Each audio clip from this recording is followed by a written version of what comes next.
are listening to a free version of Majority Report with Sam Steyer. To support the show and get another 15 minutes of daily program, go to majority.fm, please. The Majority Report with Sam Steyer. It is Wednesday, October 16th, 2019. My name is Sam Steyer. This is the 5-time award-winning Majority Report.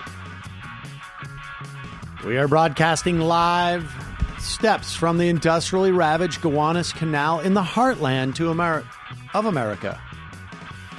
Downtown Brooklyn, USA. Kind of sweet. We're broadcasting just to the heartland of America. The rest of you, stop listening. What's up, Kowalski? Everybody else, tune out. On the program today, in the wake of the 4th Democratic debate taking place somewhere in Ohio, AOC, Ilhan, and Tlaib endorse Bernie Sanders. Meanwhile, the impeachment inquiry moves forward. Former State Department official McKinley in a closed-door deposition today, and yesterday's testimony puts Mick Mulvaney in the center of the corrupt White House plan for Ukraine. Meanwhile, Rudy proves the old adage, he who acts as his own attorney has a fool for a client. New ProPublica investigation shows why Donald Trump has been hiding his taxes. It's not because he's not a billionaire. It's because he's perpetrating fraud. Yeah, there's other things to do with the money, like perpetrate fraud. Meanwhile, Erdogan cucks Pence and Pompeo. Ilhan Omar introduced a bill to provide universal free school lunch. The new report, investor-owned hospitals are dumping tons of cash into the fight against Medicare for All. Meanwhile, a new report of the Global Hunger Index shows that climate change is driving alarming levels of hunger around the world. And congratulations, labor, you're being taxed now at a higher level than capital for the first time in ever. All this and more on today's program, ladies and gentlemen. Welcome. We are all exhausted in studio last night till late in the evening. Although I'm sure Jamie was out even later. But I was in bed, staying awake. So we're all tired, right? Definitely. Okay, good. We're all exhausted, and but we are here today to give you a bit of a recap on the debate last night and a bit of a update on where we are with impeachment. And these two stories, moving in more or less in parallel. There was the first question of the evening was for every person on stage as to whether the president needs to be impeached. They largely all agreed, as far as I could tell, except for, Tulsi Gabbard sort of gave a slightly convoluted answer, I have to be honest. She both said that it was highly partisan, but that she supports it, but that it's right, but it's a little bit wrong. And so she came out strong with a tremendous amount of ambivalence on that. Everyone else on stage, though, was quite supportive of impeachment. And how could you not be at this point? I mean, both politically and ethically, and I mean, it's quite obvious. You can be suspicious of the CIA, but at this point now, the Intel Committee has heard from multiple members of the State Department, diplomats, career diplomats, who have defied Mike Pompeo and gone in and testified. Some who have resigned, like the guy today, resigned and is in there testifying today. And certainly what came out yesterday, and we'll get into this a little bit more later, but today they'll hear from Michael McKinley. He was a former senior advisor to Mike Pompeo, but not one that came in with Pompeo. He was already there, a career State Department official. Yesterday, George Kent, who was the Deputy Assistant Secretary of State for European and Eurasian Affairs, basically told the lawmakers that all the Ukraine experts were shoved aside in dealing with Ukraine policy by Mick Mulvaney and replaced with Gordon Sunderland, who is a hotelier and was the ambassador to the EU. I would like to see him in a Wes Anderson movie now that you say that. Exactly. And, of course, Rudy Giuliani. A simple country lawyer with simple country interests. Kurt Volker, who was an unpaid emissary with his own sort of strange... and, of course, there was one other guy who was in charge of this. I shouldn't necessarily include Rudy in this. Rudy was sort of like the fourth wheel. The third wheel was, of course, Rick Perry, who was the energy secretary because they had sort of a side deal going on where they wanted to get members of their buddies on their on a corporate board in Ukraine. And they apparently called themselves the Three Amigos. And, of course, you put the Three Amigos in charge of the relationship with Ukraine when you don't want career people who would say, like, hey, wait a second, what are you doing? That's not what you're supposed to do with other countries. You don't want them there. They're like the little rascals. They sort of are. It's absolutely true. And Spanky really went too far this time. But at this point, I mean, there's simply no denying what's going on. The question is that I think the Democrats are facing at this point is, do they go ahead and take a vote on this? And I still haven't had my question answered as to whether they can do just a rolling impeachment hearings. Like, we're going to vote on impeachment for this one, and then in 3 or 4 weeks, we're going to vote on impeachment for the next one. Obviously, they're being stonewalled. Giuliani refusing to provide documents. Pompeo refusing to provide documents. Pence refusing to provide documents. Failure to comply with the subpoena. And the question becomes, do you waste time trying to compel their testimony, go into the courts, et cetera, when you already have enough information to impeach the president? Because they clearly do. I mean, frankly, they clearly did before any of this happened.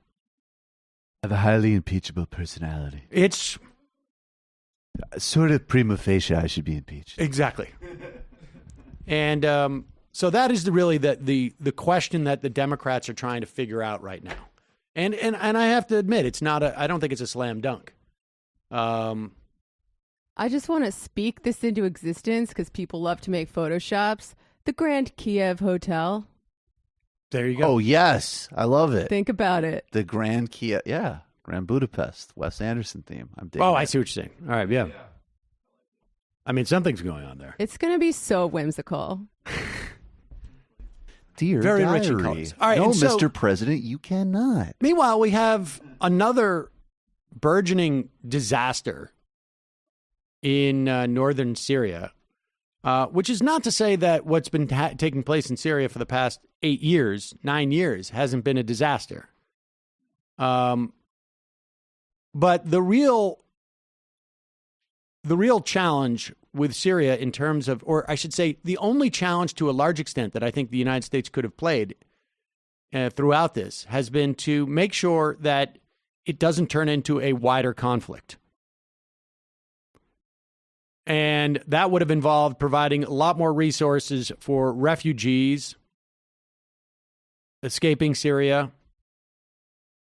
And in this instance, leaving the 100 troops that were there and basically telling Turkey, like, hey, no, you cannot go in. Not happening. And they should have supported an earlier diplomatic process with Assad and the Kurds. Instead of holding out. And instead of holding out on this regime change nonsense, which has been over for years, practically speaking. And so there's a lot of crocodile tears there as well. But now we are looking at a situation where we could be on the brink of some form of ethnic cleansing and genocide. I guess to a certain extent, it depends on how much Assad feels that they want to fight Turkey at this point.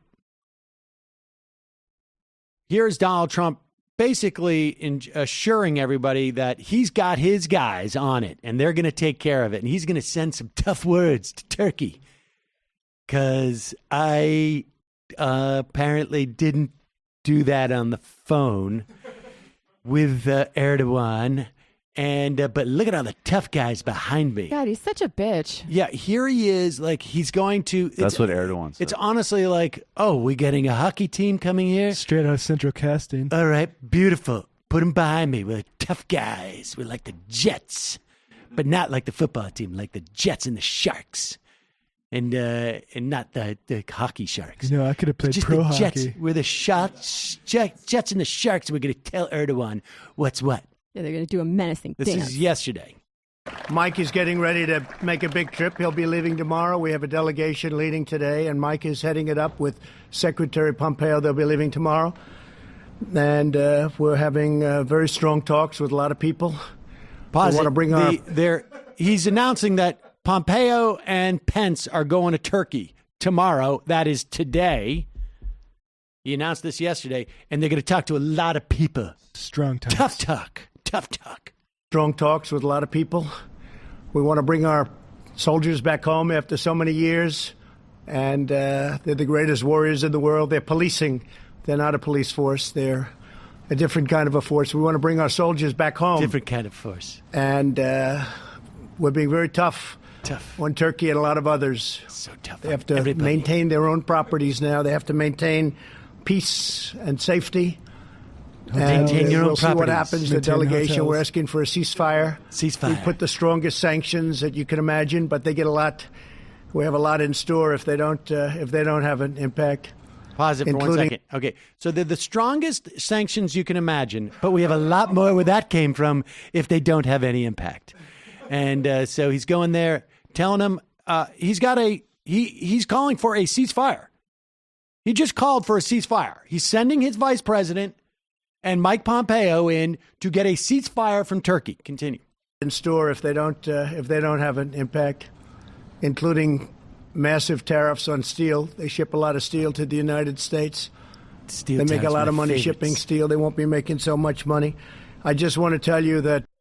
There you go. We got so many things in store for them. Let's just see what Erdogan, this guy who's about to get some tough stuff coming to him today, what he has to say. He's going to be very scared that I talked like that. And he's going to watch out. Here's a clip of Erdogan. Hope he doesn't soil himself because of the tough talk. It's going to be embarrassing. The American delegation is coming here. Are you worried about it? Will you be seeing them? Amerikan delegasyonu geliyor. Bunun için endişeli misiniz? Yo, niye endişeli oldun? Why would we concerned about it? What will you be saying to them? Onlara neler diyeceksin? Ben dimdik ayaktayım. Ben onlarla görüşmeyeceğim. I'm standing. I'm not going to talk to them. Onlar karşıtlarıyla görüşecek. They will be talking their counterparts. Ben Trump geldiği zaman konuşurum. When Trump comes here, I'll be talking. He's a gangster. There you go. I don't know if people Erdogan heard is that. what Trump wants to be so badly. What he said was, why would we be worried? And she said, well, they're coming here. And he goes, I'm not going to be meeting with them. They're going to meet with their counterparts. I'm not going to talk. I'll talk to Trump if he shows up. That's it. Tough talk. Well, you steal. You're going to lose your steel. He doesn't tariffs. care. I mean, it's so amazing. Just the typology. Like, Bolsonaro is a freak and a weirdo who worships Trump, so he can sort of have that dynamic with him. But Modi and Erdogan just know exactly how to play Trump for their purposes, like every single time. Yeah, they're the big kids. They just cucked him. And Excuse me, so Modi and Erdogan, right? Here is this is Pure. This is the Donald Trump let the genie out of the bottle, as it were, and he is not going to be able to stuff it back in. And that is a real problem. Tough talk. That is a real problem. I mean, I don't know if this will be that moment, but at one point, the total incompetence catches up with you. Clearly what we've seen with this experiment where you put in just a rancid Chauncey Gardner into the presidency. We have seen this experiment. We're seeing it play out. How much of the institutions that make up the United States government, how much inertia is there? And starting to get the sense that the inertia, things are starting to sputter a little bit. And this is without a major crisis, or at least one that wasn't self-inflicted. But we will keep a tabs on this, obviously. One of today's sponsors is News Voice. It's the first ever entirely open, crowdsourced, and democratized platform for news. You can download the app for free at newsvoice.com/majority. As you know, the vast majority of news owned by the same 5 huge corporations. It's important for all of us, to understand where the news is coming from that we are reading. Who owns which media outlets, which political biases may be in play. It's fine to read this stuff, but you always got to know the assumptions that undergird it. And that's what News Voice helps you keep track of. It's a free crowdsourced website and mobile app. Lets you create personalized news feeds and maintain a clear picture of where your news is coming from and what political slants may exist. Helps you aggregate news from corporate outlets, international outlets, local news, and independent media. It gives you access to every side of every story. It's fueled by a community of users who contribute to the News Voice platform by fact-checking, submitting stories and sources that are missing, upvoting stories, and writing story summaries. You can also comment on stories and debate politics with other members of the community. Through staying active in the community, you can level up, earn perks on the platform. The News Voice Play feature lets you listen to your personal news feed every day through customizable audio news playlists. It's your own personally tailored radio station for news. News Voice is a next-generation news aggregator and social media platform that values transparency, good journalism, and productive political discussions. Couple of stories today in my stack. Pulled it from News Voice.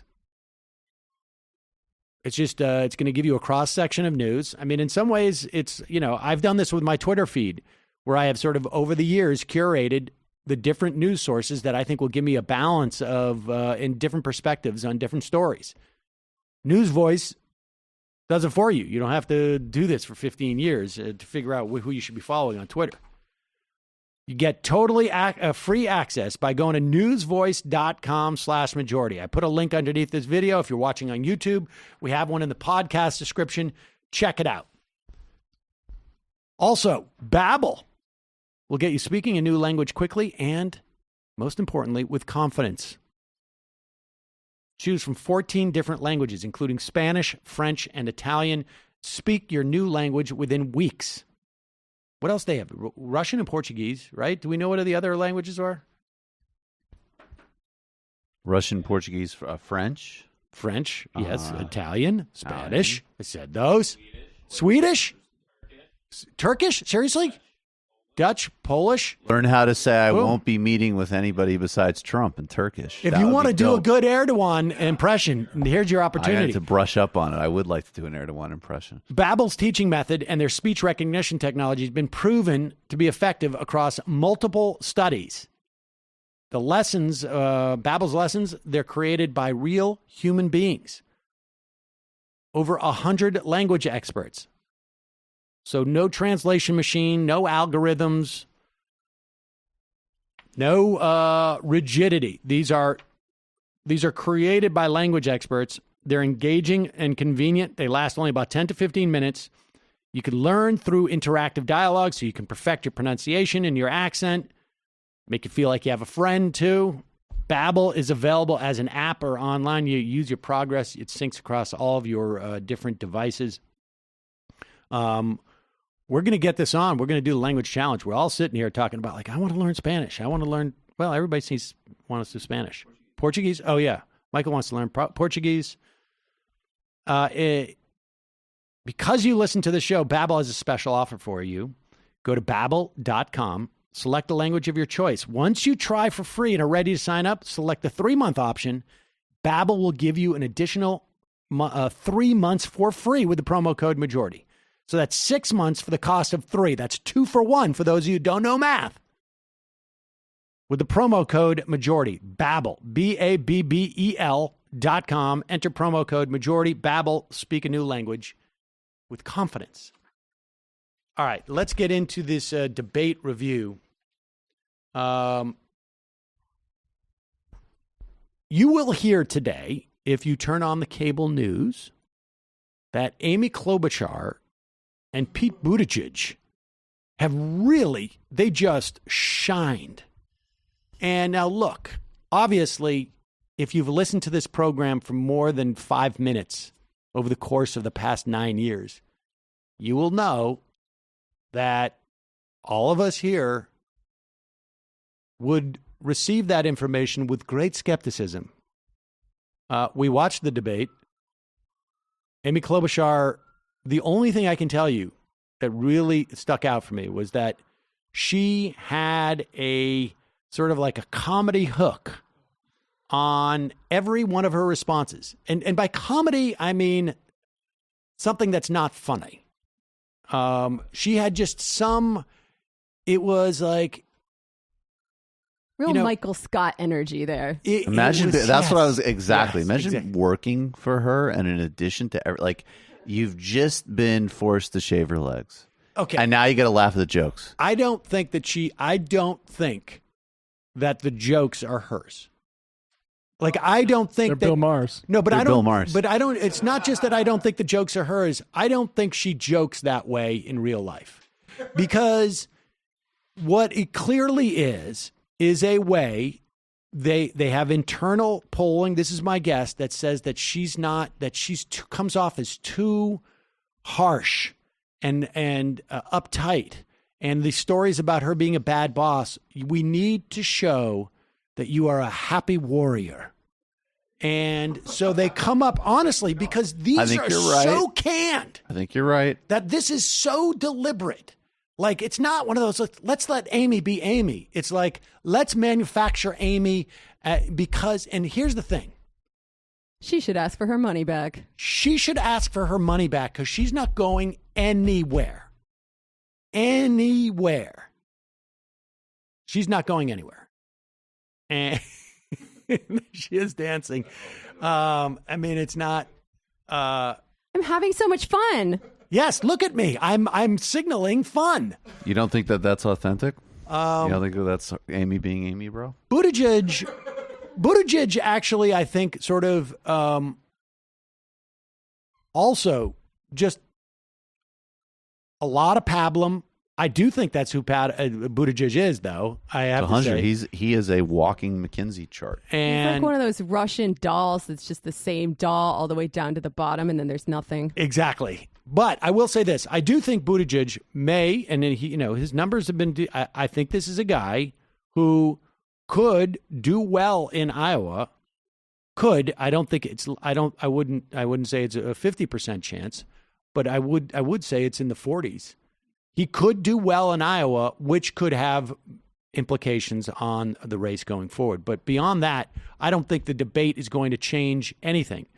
The top line here, Bernie looked strong, which was important, and basically won the debate by announcing the endorsements before the debate was over. And he was fantastic. I mean, honestly, when I think he was this was allowed his to best. Well, it was important. Yes, I think this is the best debate I've seen Bernie deliver in his whole presidential career. Yes, to be and we're going honest. to play some clips. Important for him to come out and show that the heart attack was not in any way impacting his ability to campaign.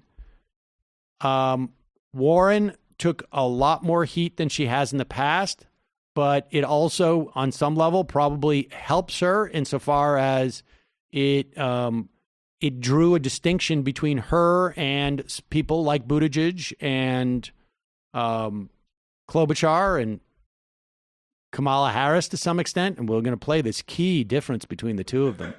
Oh, and it in a shows moment. that Biden's star is falling, too. Well, it's a function of Biden's starring following, and there's a perception that she is the front leader, and they're going after her. Biden also had probably what was his best night. And part of that, I think, what it shows is that Joe Biden chokes under pressure. And that is something to be very concerned about. Because, I mean, he did well last night, but nobody challenged him. And to the extent that he was challenged, it was the one time that he was incoherent. And so this is indicative, I think, of a problem that Joe Biden has. But now let's get to the clips. I don't think there was anything else really of great merit. Oh, the other thing, just to buttonhole this little digest of the debate. One fun fact: Tom Steyer was on stage. Tom Steyer has raised $48 million in this campaign, which is pretty impressive. But if you go to the next level of understanding his fundraising, you find out he actually raised, $3 million and put in 45 of his own. And, and here's the thing. I'm sorry. Yeah, he had $49 million. He has spent $47 million on this campaign. And maybe we need a solution to it that risks the imagination of a new kind of possibility. $47 million to get on that stage. Most of you did not even know he was running. Most of you did not know he was eligible. I would say 85% of the people watching that debate were not even aware that he was going to show up that day. It cost him $37,000 per word that he spoke in that debate. But I just want you to contemplate something. We heard a lot during that debate about whether billionaires should exist. I don't know if there is a more perfect example of how wasteful and stupid a billionaire could be than someone who spends $48 million, presumably in pursuit of promoting politics that have nothing to do with him, but are to save the country, as he said. And all it amounts to is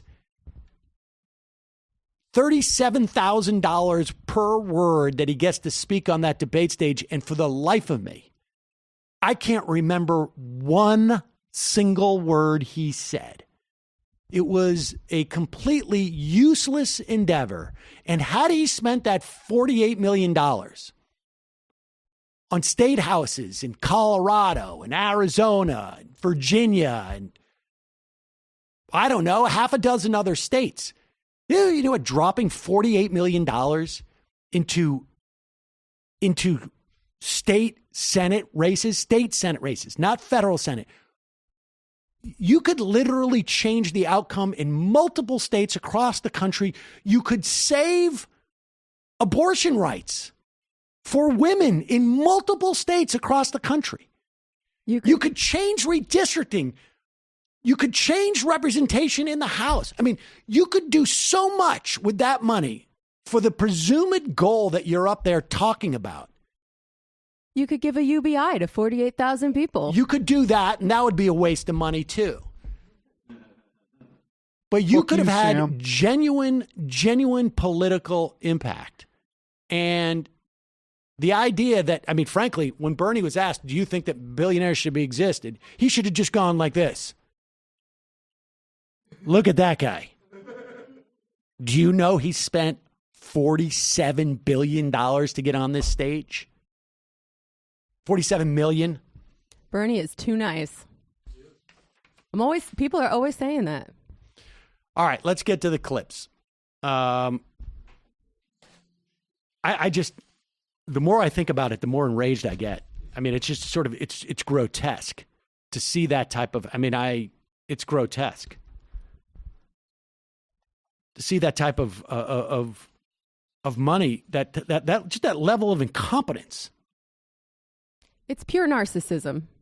It's pure narcissism, but it's so incompetent too. Like, I could totally get being a narcissist. Great. But why not just be the guy who walk around? Like, you could be the guy who walks around and says like, oh yeah, I changed the outcome of 4 states. Dude, you always say it yourself. He's literally expressing himself.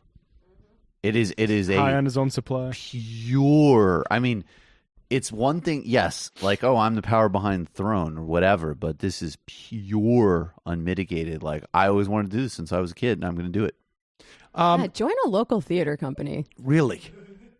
There are two clips I want to play first about with Bernie. This was the only exchange with Biden that Bernie had that was, basically, I wouldn't say an attack on Biden, but to some extent an attack.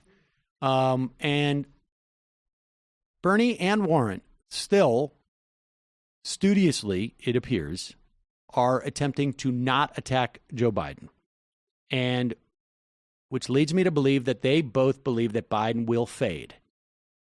And they don't want to alienate his voters,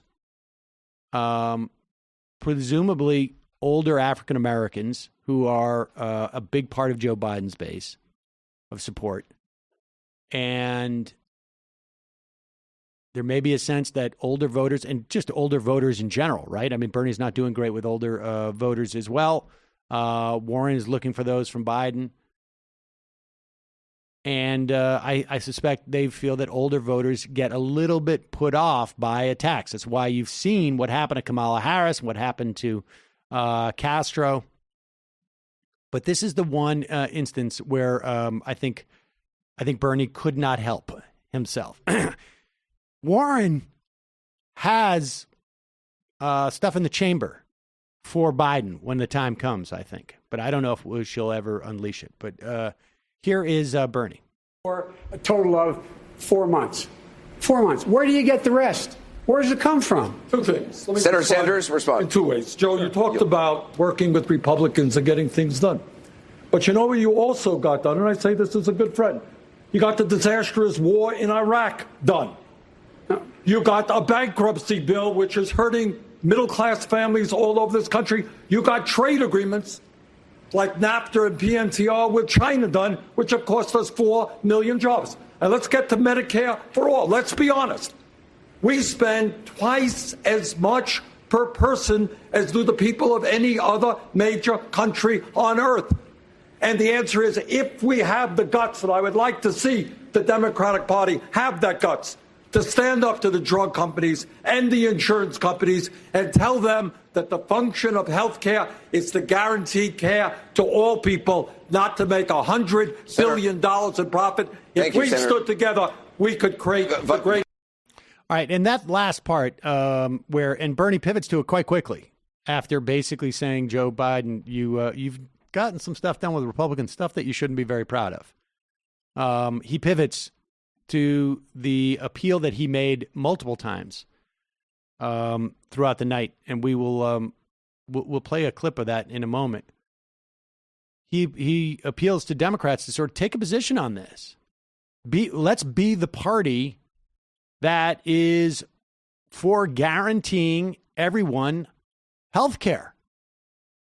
Guaranteeing means not only can you not lose it, it's there, regardless of if you have $20 in your pocket or not.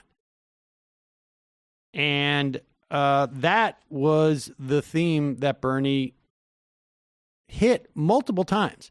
Here is one of those moments where Bernie Sanders in the night basically, again, calls on the Democrats there to stop messing around and just go for the gold. Like, why? There is no reason to believe there's a single plan being offered by anybody on that stage who has, the chances of getting any of it passed through a Republican-controlled Senate. And So if the bottom line is we're going to have a Democratic House and a Democratic Senate and a Democratic president to pass this, whatever plan it is, then the question becomes, which Democrats are going to stand in the way and why?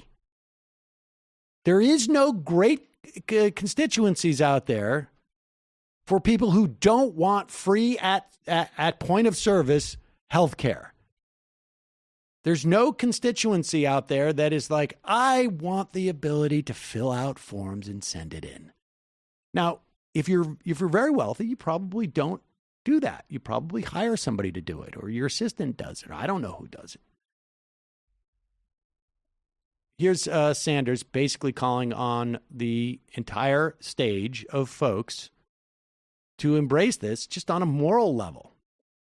Senator Sanders, do you want to respond? I get a little bit tired, I must say, of people defending a system which is dysfunctional, which is cruel. 87 million uninsured, 30,000 people dying every single year, 500,000 people going bankrupt. For what reason? They came down with cancer. I will tell you what the issue is here.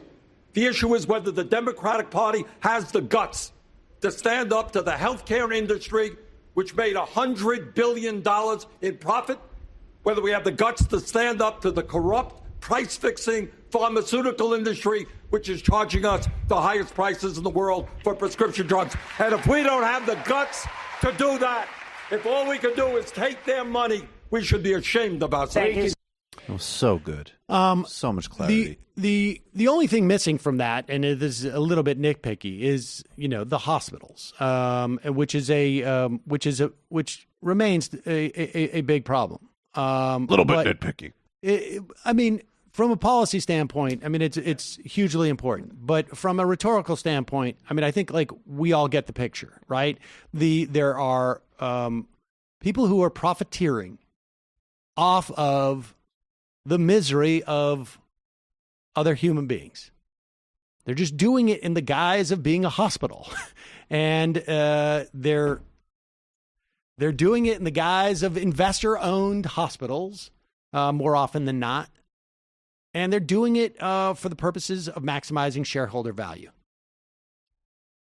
And so they are immiserating people. They are putting them in bankruptcy. They are keeping them insecure. We also know, I should know, our employee-based health insurance is a way of controlling their employees. Because, the big riddle is for years, back in 2008, 2004, 5, 6, 7, 8, you'd hear all the time, whenever healthcare came up, you would hear some figure like $2,300 of every car that comes off of GM's lot. It's paying for the healthcare retirees or something, whatever it was, some healthcare plan. And so you would think that private business would be the first in line to say, yeah, even if I'm paying as a business, even if I'm paying the same amount in taxes, maybe if I'm even paying a little bit more in taxes than I would in that healthcare, the administrative costs of all that would be much easier for me to deal with. I would save money, because the reality is they probably would save money, these businesses. But that's not the only value proposition for them in this. It is also that they basically have leverage over their workers. We see it in the GM strike. And you see it all the time. You want to leave this job? You don't want to get paid? Good luck. Hope your kid stays healthy. Be a real shame if something happened to your kid. Sick kid. And so that is a big part of this. But there's no reason why the people on that stage couldn't be supporting this stuff. They want to differentiate themselves, and it's a little bit appalling. But I guess that's just a part of what you have to do. And I love the fact that Joe Biden in that first, as soon as Bernie said, we're defending these people, and he sort of smiles. Yeah. And then And then he realizes, like, he's talking about people dying, not being covered. I should not not at a Comcast I noticed that fundraiser. too. Let's watch that again. Senator Sanders, do you want to Okay, respond? I And then get we're a coming little to you. bit tired, I must say, of people defending a system which is dysfunctional, which is cruel. 87 million uninsured, 30,000 people I don't dying understand why every Joe single Biden year. did that. It was Joe very Biden's just like, yeah, coffee shop talk. Hey, look at the hippie over here. He wants to defend people. Ha! Oh, I guess I'm not at a Verizon fundraiser. All of his All hands are right. like, Joe, cover your mouth. Yeah, exactly. Hide those Hunter's in the blazing, back like, blinding Dad, Trumpers. Hunter's in the back like, Dad, I gave up an awesome Chinese deal to do this, man. Don't blow it. It's a lot of money, bro. Right, exactly. Come on, don't laugh at the people dying. I know he's a stupid old hippie, but you're on stage, Dad. Oh, it's my brother's wife. Awesome. I mean, and Joe Biden did come out yesterday and say that his family has agreed not to take any jobs on foreign boards if he becomes president. And you better get me something back on Amtrak, Only Dad. if That's the whole You're leaving becomes a lot of president. money That's on the the point. table. what are they? They're not going to have to travel to Ukraine at that point. Is 'cause they can just stay on any Exxon American made in companies. America? Let me be, man? Dad, let me be your Jared. Hey, Dad. Dad, what about Budweiser? Dad. Meanwhile, Can I do coke in the White House, though? Meanwhile, Leaving a lot of money on the table, bro. Hunter is, I think, my age. But Dad. but here is so Joe Biden. He's still Joe cannot- Biden's elder son. Well, yeah, and Joe Biden's still Joe Biden, and he can't help but smile when he's accused of protecting a dysfunctional business, and he just can't help himself but lie and condescend in the exact same moment. Here is Joe Biden as Elizabeth Warren is talking about the Consumer Financial Protection Bureau. David Dayen, who has spent months back in the day reporting on the financial crisis, quoted a guy who wrote literally wrote a book about the financial crisis, saying that Joe Biden was not a player at all involved in the Consumer Financial Protection Bureau. He showed up for the signing, and that was it.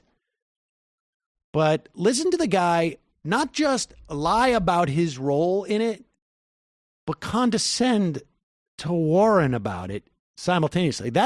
That's impressive stuff, folks. Because you got to be, you're getting high on your own supply. That's really that's going on there. I agreed with, let me, she referenced me. Okay. I agreed with the great job she did. And I went on the floor and got you votes. I got votes for that bill. I convinced people to vote for it. So let's get those things straight, too. Pause it. Senator Warren, do you want to respond? That is not accurate, according to all of the journalists who covered it, and the people have literally written about it. But whatever. I got your votes. Like, Dad, you're not talking to me. That's Elizabeth Warren. Why are you so mad?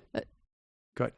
I agreed with, let me, she referenced me. Okay. I agreed with the great job she did. And I went on the floor and got you votes.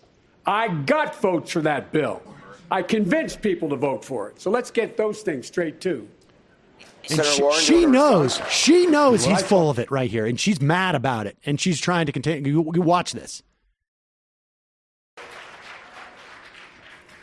I am deeply grateful to President Obama, who fought so hard to make sure that agency was passed into law. And I am deeply grateful to every single person who fought for it and who helped pass it into law. But thank you. Understand. You did a hell of a job of your job. Thank you. But understand. Wow. In addition to mansplaining, he's going to pat her on the head now. Yep. And I have to say, there was a lot communicated in that thank you. So petulant. Right? single person who fought for it and who helped pass it into law. But understand... You did a hell of a job of your job. Thank you. But Bernie's just like, Jesus fucking Christ. It was a dream big, fight hard. Joe. People told me, go for something little. Go for something small. Go for something that the big corporations will be able to accept. I said, no, let's go for an agency that will make structural change in our economy. And Senator, President Obama said, I will fight for that. And he sometimes had to fight against people in his own administration. We have to be willing to make good, big structural change. Bernie's like, I'm 99% of the people embarrassed on behalf of other people in this room right now. Exactly. Did you see his hand go for his tie? He's like, ew. Whoa, boy. Joe, I understand your virility is rapidly leaving your body and your brains are bursting. Did a hell of a job of your job. Gotta calm down. That's definitely a new drop. We can do drop. Did a hell of a job of your job. Can you guys play that next time I skip work? And she knows what role he played there. And as I think, that was a sort of a very telling moment, I think, about her as a candidate and as just an operator. Like she could have said, yes, and I thank you, Joe, and then moved on. But she knew he was lying. I would be very surprised if he wasn't one of the obstacles, frankly, to what she was doing based upon who his constituency is. So there's a mixed report on this from Ryan Grimm, which is interesting. Biden did nothing. Absolutely did not help. Now, for whatever reason, Biden's economic team, Kaufman, but Jared Bernstein specifically backed her extremely strongly. So Biden had the most progressive people around him in the White House with regards to economic policy, which I guess is a credit to him because at the end of the day, he did staff with them, but it was them, not him. Yeah.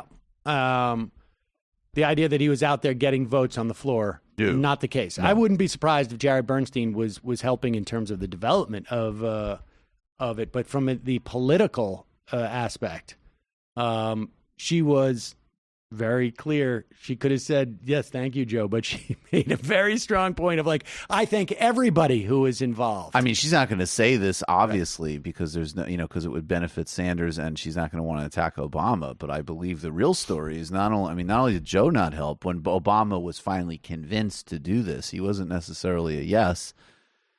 She was rightfully pissed that he wasn't going to appoint her. And there's a meeting where Sanders is campaigning for her to get the head of the CFPB. And Obama looks at Sanders apparently and he goes, see, this is a problem with progressives. You always think the glass is half empty. You're getting the agency, but you're upset because she's not going to get the head of it. Right. And Bernie looked at him. He's like, Jesus Christ, you're a prick. There you go. Okay. So Bernie supports women.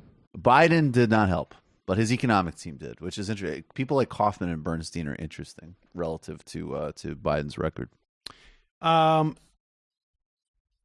Here is both Bernie Sanders and Elizabeth Warren both attacked the protection of billionaires. First, here is Bernie Sanders on taxing billionaires. Let's play this one. And you introduced your wealth tax, which would tax the assets of the wealthiest Americans. You said, quoting you, Senator, billionaires should not exist. Is the goal of your plan to tax billionaires out of existence? When you have 500,000 Americans sleeping out on the street today, when you have 87 million people uninsured or underinsured, when you got hundreds of thousands of kids who cannot afford to go to college and millions struggling with the oppressive burden of student debt, and then you also have 3 people owning more wealth than the bottom half of American society, that is a moral and economic outrage. And the truth is we cannot afford to continue this level of income and wealth inequality. And we cannot afford a billionaire class whose greed and corruption has been at war with the working families of this country for 45 years. So if you're asking me, do I think we should demand that the wealthy start paying, the wealthiest, top 0.1%, start paying their fair share of taxes so we can create a nation and a government that works for all of us? Yes, that's exactly what I believe. Now, technically, the question was actually, do you think we should tax billionaires out of existence? And the short answer to that is yes. I can see to a certain extent. I mean, I think the fact that he doesn't feel comfortable just saying that, yes, I think is probably a function of a diseased society that we have on some level where, like there would be some type of offense. Like, well, wait a second, you can't, that's so wrong. It's an affront on freedom to tax a billionaire out of existence to where they would just be 100 millionaire. First of all, it's just a bizarre, threshold to say, is where freedom lies, right? I mean, the idea that we would have confiscatory taxes is for some reason, well, first of all taxes are confiscatory on some level. But one that is aimed just to be confiscatory is also about maintaining some remote and very remote semblance of political equality and the ability to allow the directions our society move in to be at least remotely determined by all the people who live in society. I mean, we have seen the damage that can be done by billionaires based upon even their best of intentions. Even if I don't believe that Bill Gates didn't see an emerging market in schools, and therefore, I mean, and I don't know whether to believe that or not, but let's just assume that every single dollar that Bill Gates spent on reforming education, quotation marks, was spent with the purest of intentions. And he was able to divorce the way that he's not able to do that. For the purest of intentions. They spent $750 million, $250 million, on enhancing school education.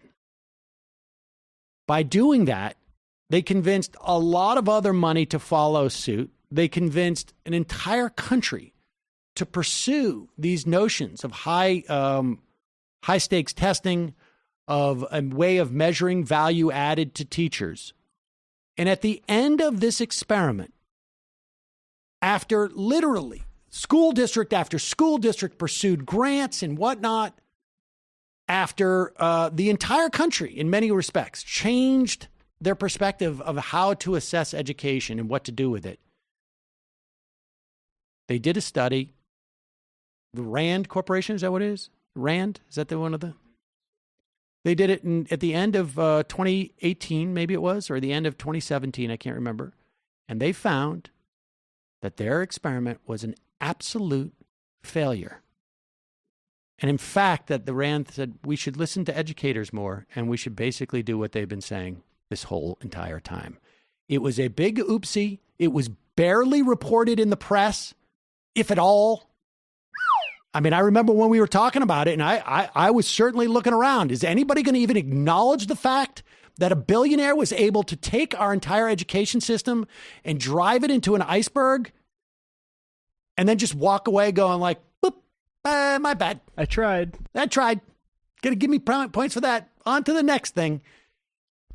If you have one person or 3 families or 5 families who have the ability to change the direction of policy in this way, it is not only incredibly undemocratic, but more often than not will be a complete disaster because it will not bring in a sufficient number of people who are involved in that area. And you get disasters like this. May I do a slight tangent on Bill Gates? New York Times piece, very conservatively reported. Bill Gates went to great efforts to minimize his relationship with Jeffrey Epstein. Just putting it out there. Well, okay, but that is a tangent. I said that. Right. I told you. I think it's worth noting. But the bottom line is that, and then of course, from a political standpoint, I mean, it's not. There's no difference there. Political. I mean, that is a political standpoint. That is just a broad swath of society that was just driven into a people's feedback loops get interrupted. In addition to all of that stuff being true, as I've said time and again, billionaires aren't billionaires because they worked a billion times harder than everyone else. They're billionaires because they got other people to work for them and they exploited them, and other people's work made that money, and it's not asking too much to get some of it back. I totally agree. And that is like a fairness question on some level. But even if we had an example of a billionaire who somehow, well, they can't, right? I mean, I'm basically saying, like, if we had the ability for someone to fly, if I had wings, I would be able to fly. But it's not just a question of fairness in whether they deserve the money or not. Because, of course, it's not possible for someone to deserve that money. You get it because you're lucky. I don't even feel like I deserve the money that I make doing this. Nobody deserves anything. Nobody who's in Syria right now deserves to have lost their home. Nobody deserves to have their parents or their children killed. I mean, workers do deserve the fruits of their labor. Well, I think to a certain extent, of course, but I mean, there's no question of deserving. There's a question of fairness, but this notion of deserving. The bottom line is society. It is dysfunctional for society. It is anti-democratic, and it is dysfunctional to allow people to have this much wealth, which inevitably allows them to have an outsized amount of political power. And I think the different messages will resonate differently with different people.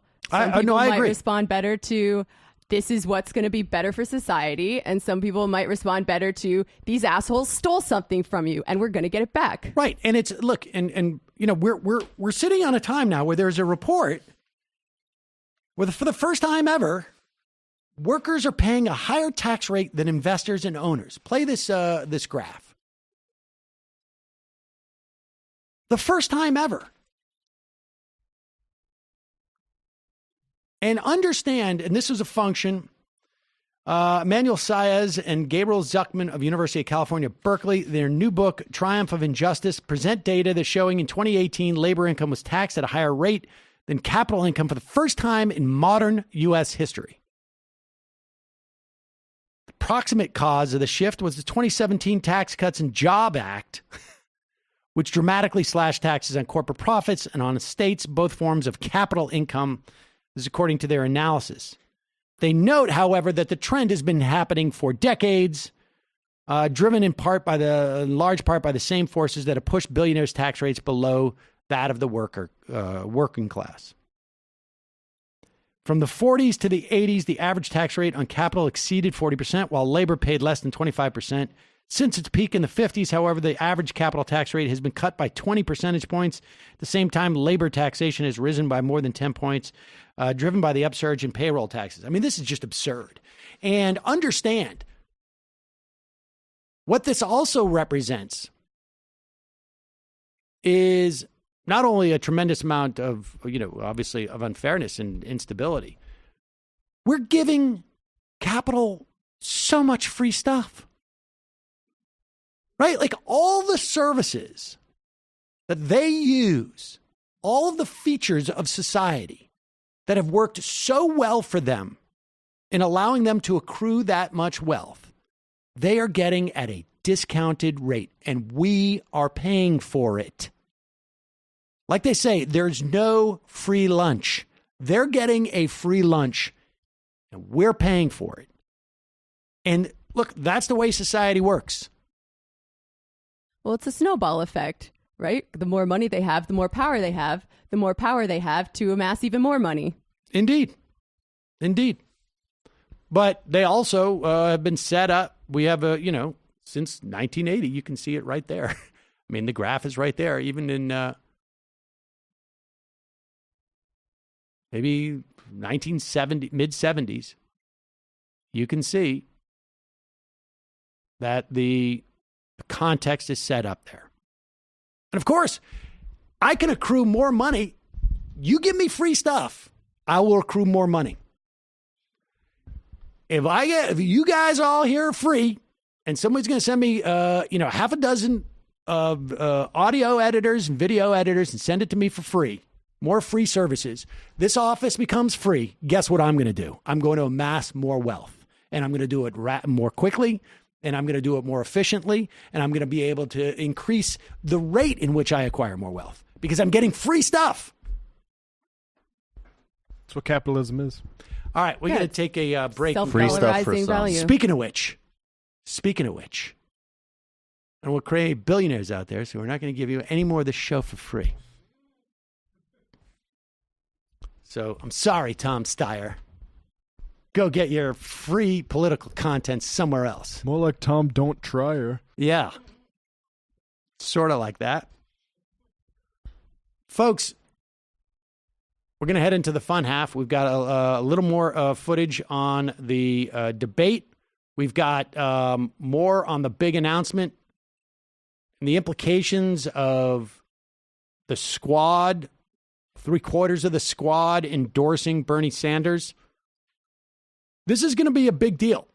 It's going to be a big deal in a multitude of ways. It's going to be a big deal because they're going to go out there and they're going to campaign extensively. AOC, one of the top 3 fundraisers in the House. And she is now going to have another platform where, the campaign's going to be sending her around. And so this is not only going to, she's going to build support for Bernie Sanders, but she's going to be building support for a new generation of people to make sure that whatever Sanders built, regardless of what happens with the presidential campaign, that there's going to be a movement and and leaders for this movement going forward. And that is huge. That is, I think, hugely important, and will pay dividends. I mean, this is good news for my kids, as far as I'm concerned. So this is going to be really important. It's going to be a big week. We will be talking about that for a while to come. I mean, it's going to be fascinating to see what happens with AOC out on the campaign trail. And, because you usually don't get this level of, you start to see some of this like in like when it's in the general election. You start to see surrogates go out and do speeches in front of 5,000 people, 10,000. Like, I think we're going to see that. It's going to start earlier. We're going to see that early. And I got to tell, I think Ilhan Omar draws several thousand people too. It's going to be fascinating. I just want to know 7,000 urban people, maybe. Well, we will emphasis on urban. I just want to make an honorable mention. I think particularly with regards to Omar, I think her political commitments are very clear. But Bernie really stood out in his clarity of supporting her when the pile-on was happening, and you could chart a graph from his clear clarity and solidarity to Warren, decent-ish, okay, and then just going down to, some of the candidates like Gillibrand, who dropped out, was just awful. Right. And so I think, another huge testament to Sanders and to that relationship. Folks, your support makes this show possible. You can become a member by going to jointhemajorityreport.com. When you do, you not only get the free show, commercial-free, but you also get the fun half. And occasionally we drop down, some extra bonus content. You would have got the debate last night. You would have gotten the debate last night. Oh, yeah, we gave that audio. We're still working out the video stuff. We got shut down by Twitch. We lost our channel. CNN hates us. What are you playing Minecraft. Screw them. Disgusting. But we'll be back up on Twitch soon, and we'll get that stuff nailed down. Also, subscribe to the AM Quickie. Did you download the new app? Okay, I think the app we have a new app on Android, and we are waiting for it to get approved on the iPhone. But the news is, I think you're going to be able to get the AM Quickie on the app now too. So check that out. But in the meantime, go to amquickie.com, sign up, listen to it. 5 minutes every morning. Gives you the top headlines in the politics for the day. And very tough to keep on top of all this stuff these days. Believe me, even for me. Also, justcoffee.coop, fair trade coffee, tea, or chocolate. Use the coupon code majority, get 10% off. Today was Wednesday. Yesterday was Tuesday. However, we had a debate. So in many respects, today is Tuesday. In a certain sense. As far as this office is concerned. Isn't that right, Michael? Indeed. At 6 p.m., live stream with Andre Dumise, who is a writer for Mansplains, and just an interview with Jagmeet Singh. We're going to be talking about the Caribbean, Canada, Bernie Sanders. Check out the standalone live stream. Very excited to do that. Patrons have heard us talk about exiting extremism before. And then on the main show, a little bit of an update connecting Haiti and Ecuador and the history of World Bank IMF policies. And then Ryan Grimm is coming in studio, and we are talking about the mega endorsements, the debates, and probably getting into Hunter Biden, especially because I think that basically he's the new Mike Flynn Jr. impression, and I'm going to want to milk that. Patreon.com/TMBS Michael Brooks Show on YouTube, where we're about to hit our first 82,000 subs. So, and you can find additional standalone streams. Snag your tickets to Philly at World Cafe November 23rd with Crystal Ball, Artesia Balthrop, and Emma Vigeland. Link on the homepage. Jamie. So this week on the Antifada, we've unlocked a very premium offering for anyone who's not yet a subscriber. It is History is a Weapon, number 4, the pivotal decade, obviously the 1970s, with Matt Chrisman and Sean KB. So going back to that graph we just looked at, they really go into detail about exactly what happened in the 1970s that swung power back from labor to capital. So they talk about how the global crisis upended the golden age of American capitalism, how Richard Nixon rode a wave of aggrievement to become the voice of a silent majority in backlash, and how the uneasy alliance between organized labor and the Democratic Party began to fracture as stagflation undermined the post-war compromise. Check it out, folks. Oh, folks, Matt will do this. We got to play that clip. Again, if you have a question about our inside glossary, inside joke glossary, can help you with, send an email with the subject line memes to majorityreporters@gmail.com. Memes at majorityreporters@gmail.com. And we will include it in our glossary. Matt. Literary hangover. We're going to be doing some Salem witch trial stuff. So check that out, folks. All right. See you in the fun half.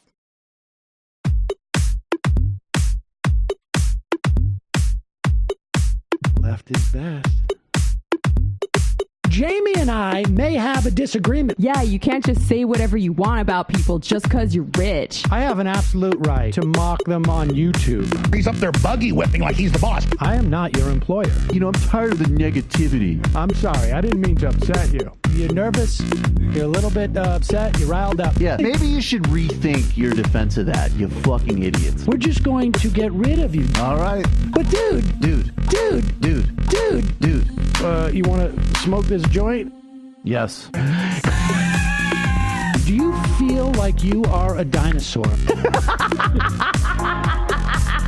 Some good shit. Exactly. I'm happy now. It's a win-win. It's a win-win-win. Oh, hell yeah. Now listen to me. 2, 3, 4, 5 times. 847-906-5014. 5, 7, 2, 38, 56, 27, 1/2, 5/8, 3.9 billion. Wow. He's the ultimate math nerd. Don't you see? Why don't you get a real job instead of spewing vitriol and hatred, you left-wing Limbaugh? Everybody's taking their dumb juice today.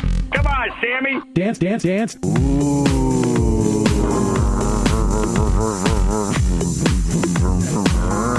Rand Paul. I had my first post-coital scene with a woman. I'm hoping to add more moves to my repertoire. All I have is the dip and the swirl. Fine, we can double dip. Yes, this is a perfect moment. No.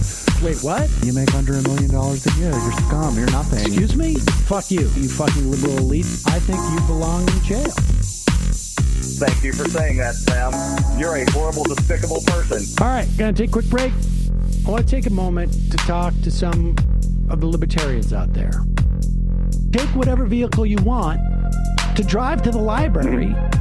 What you're talking about is jibber jabber. Classic. I'm feeling more chill already. Good. Donald Trump can kiss all of our asses. Hey, Sam. Hey, Andy. You guys ready to do some evil? Hitler was such an idiot. That guy might be a Nazi. Agreed. No. Death to America. You. Yes. Wow. Wow, that's weird. No way! Unbelievable. This guy's got a really good hook. Throw our hands up. Ooh. Wow. But Sam, I gotta get off. No worries. Let's. I want to just flesh this out a little bit. I mean, look, it's a free speech issue. If you don't like me... Hey, shut up! Thank you for calling into the Majority Report. Sam will be with you shortly.